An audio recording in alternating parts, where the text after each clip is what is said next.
ha conformado una fuerza de tarea entre la Secretaría de Desarrollo e Inclusión Social y la Secretaría de Salud. ¿Cuáles son los objetivos de esta fuerza de tarea? El principal objetivo es la atención integral de la madre y del niño con microcefalia. También ubicar y hacer un censo a nivel nacional de los niños con microcefalia para darles una atención social especial. ¿En qué va a consistir, en primer término, esta atención social a los niños y a las familias con microcefalias? Primero, se ha decidido que las madres que no tengan una casa digna o que su casa esté deteriorada, se les va a construir una casa especial para niños con microcefalias. Y aquí le hacemos un llamado a los alcaldes a nivel nacional, porque ocupamos que los alcaldes nos den los terrenos y nosotros vamos a construir las viviendas. El miércoles vamos a la ciudad de Orocuina a entregar las primeras casas y los primeros bonos a estas madres. También se les va a entregar un bono de 2.000 lempiras mensuales a las madres de estos niños con microcefalias para que atiendan en un 100% la rehabilitación de sus hijos que están con microcefalia. También les vamos a entregar alimento solidario para que ellas también tengan el sustento, y vamos a hacerlo especial ese alimento solidario para que puedan atender tanto a su hijo como a ellas también. Se va a dar una formación especial a la madre para la rehabilitación del niño. Aquí el Ministerio de Salud nos va a apoyar en esa formación y capacitación a la madre para que la madre esté rehabilitando al niño. Después de los casos de microcefalia, lo importante es la rehabilitación del niño, porque recuerden que el niño está en una discapacidad intelectual y hay que trabajar, y física también, y hay que trabajar fuertemente con ellos. También aquí estamos pidiendo, vamos a hacer un abordaje comunitario. Queremos trabajar con la sociedad civil que está en la comunidad, con las organizaciones sociales con discapacitadas, también con los alcaldes. Aquí le pedimos a los alcaldes que tienen que ser más fuertes. El presidente está preocupado porque hay terrenos comunitarios, terrenos baldíos y también terrenos particulares que están sucios, que no se limpian. Y aquí es donde le solicitamos a los alcaldes que sean más coercitivos para que limpien los terrenos y no sean criaderos de zancudo que producen el Zika y la microcefalia. Vamos a trabajar también con el programa Mejores Familias y con el Ministerio de Salud para formar y capacitar a la madre, como les decía, en la rehabilitación del niño. Pero lo más importante, otra vez, lo decimos aquí públicamente, lo va a decir también el doctor Francisco Contreras, que va a dar las cifras alarmantes, la proyección alarmante. Es lo siguiente: si no tenemos criadores zancudos que producen el Zika, no va a haber microcefalia. Y no solamente se ha aumentado alarmantemente el caso de microcefalia, sino que también de Guillain-Barré. Entonces voy a pasarle yo la palabra al viceministro de Salud, Francis Contreras, para que les explique cómo las estadísticas nos están diciendo que se está aumentando los casos de microcefalia y sobre todo también Guillain-Barré. Pero ya con este abordaje que después repetimos, social y de salud, vamos a comenzar el día de pasado mañana a entregar los primeros beneficios. Doctor Francis Contreras, viceministro de Salud. Tengan muy buenas tardes.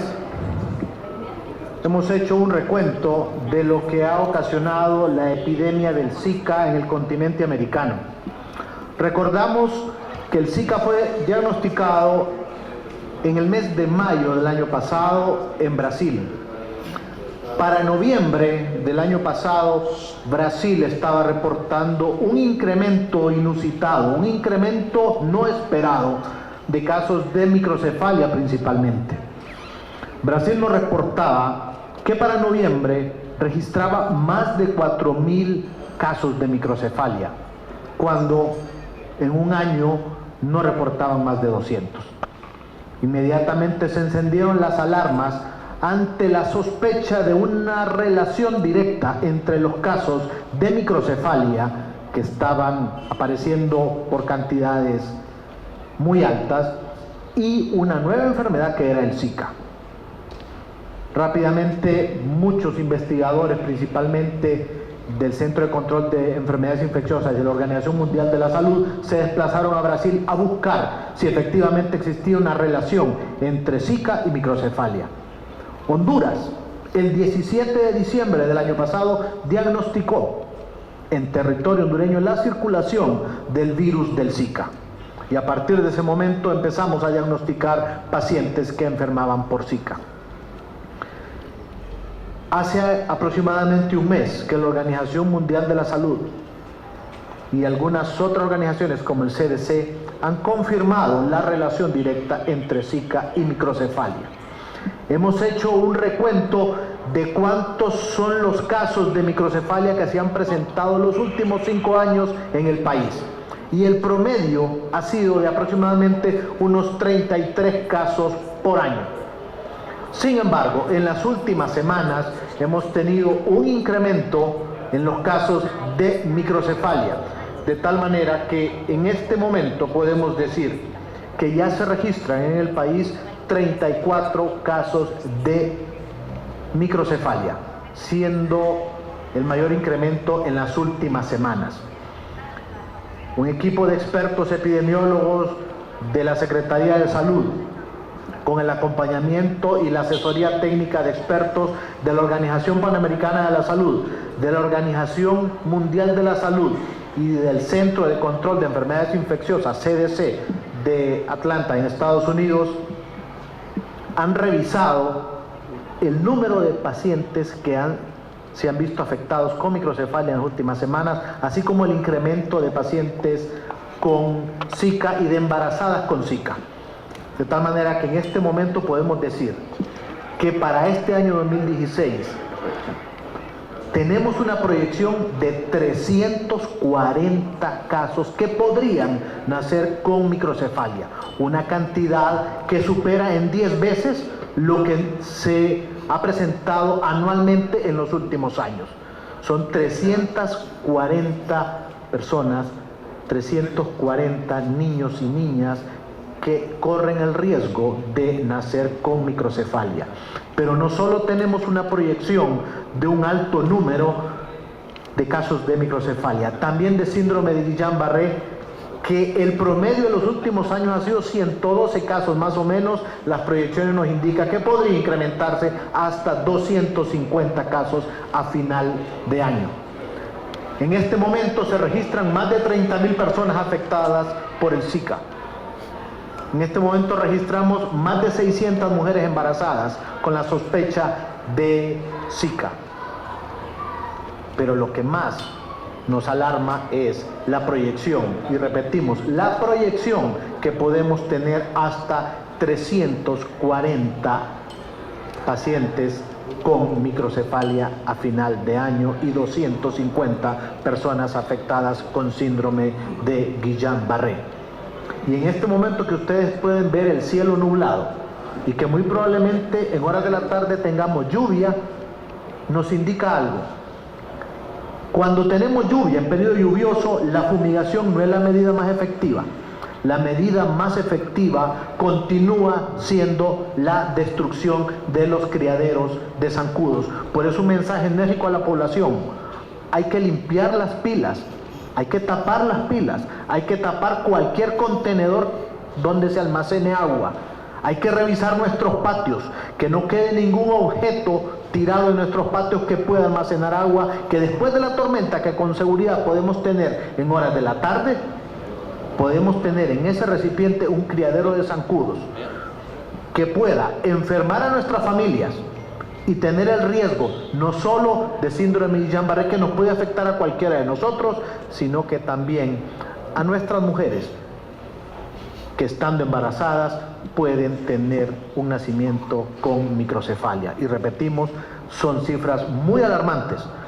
Una posibilidad final de año de 340 afectados con microcefalia y 250 con síndrome de Guillain-Barré. Ministro. Entonces, resumiendo rápidamente, para finalizar, el presidente de la República, preocupado por este alarmante aumento de casos de niños con microcefalia a nivel nacional y Guillain-Barré, ha determinado crear una fuerza de tarea conjunta entre la Secretaría de Desarrollo Social y la Secretaría de Salud. Nosotros como Secretaría de Desarrollo Social vamos a hacer un abordaje social y tanto Salud lo hará en Salud. ¿En qué consiste el abordaje social? Primero, en ubicar a nivel nacional los casos de niños con microcefalia, sobre todo a madres en extrema pobreza. También, después de este censo, vamos a hacer el censo de la ubicación, vamos a construir viviendas a las madres con microcefalia, de niños con microcefalia, que no tengan vivienda o que estén alquilando y que estén en extrema pobreza. También se les va a dar un bono especial de 2.000 lempiras mensuales para la atención inmediata y directa y al 100% de sus niños. Vamos a dotarlas también de alimento solidario y se les va a dar una formación especial entre el Ministerio de Salud, el programa Mejores Familias y Desarrollo Social para que ellas comiencen la rehabilitación de estos niños a nivel nacional, porque la microcefalia es una discapacidad intelectual y muchos de estos niños van a quedar sin poder caminar, muchos de ellos, o tal vez discapacitados intelectualmente, y van a ocupar la atención del Estado, y por eso el presidente ha conformado esta fuerza de tarea. También el abordaje comunitario. Es importante que nos ayuden los medios de comunicación a hacerles hincapié a los alcaldes de hacer las limpiezas en los solares baldíos, solares particulares, y también la limpieza en las quebradas, ríos de sus comunidades, y que utilicen ya la forma coercitiva, porque si no, ustedes vieron ya alarmante el aumento de la cifra de niños, la proyección de niños con microcefalia, y este no es solamente un trabajo del gobierno, del Estado, es de todos, es del gobierno local, de las comunidades y de las familias. Así es que muchas gracias por su atención, y esto es la conformación de esta fuerza de tarea. Ahorita hay 34, y ya el miércoles vamos a Orocuina a entregar las primeras 2 viviendas y darles también su bono. Y vamos a identificar, la fuerza de tarea está identificando en los hospitales, con las alcaldías también, con el PRAF, dónde están los niños, para inmediatamente haciendo un censo ya para abordar. Pero ya el miércoles hacemos el primer abordaje. Son 34 que vamos a trabajar ya a partir del miércoles con ellos. En este momento tenemos un total de 30.126 casos clínicamente sospechosos de Zika en el país. Y en total las 3 enfermedades, dengue, chikungunya y Zika, que son transmitidas por el mismo zancudo, suman 62.938. El número de casos de microcefalia hasta este momento es de 34 para el 2016 y 134 para síndrome de Guillain-Barré también en el 2016. Las proyecciones que se han realizado de acuerdo al número de casos de microcefalia que se han presentado las últimas semanas, el número de pacientes sospechosos de Zika en relación y comparando con las proyecciones que tuvo Brasil y Colombia, que tuvieron una epidemia fuerte de microcefalia, nos llevaron a la conclusión de que podemos llegar a tener hasta unos 340 casos de microcefalia a final de año y 250 casos de síndrome de Guillain-Barré a final de año 2016. Sabiendo que el próximo año 2017 también podemos tener estas consecuencias del Zika.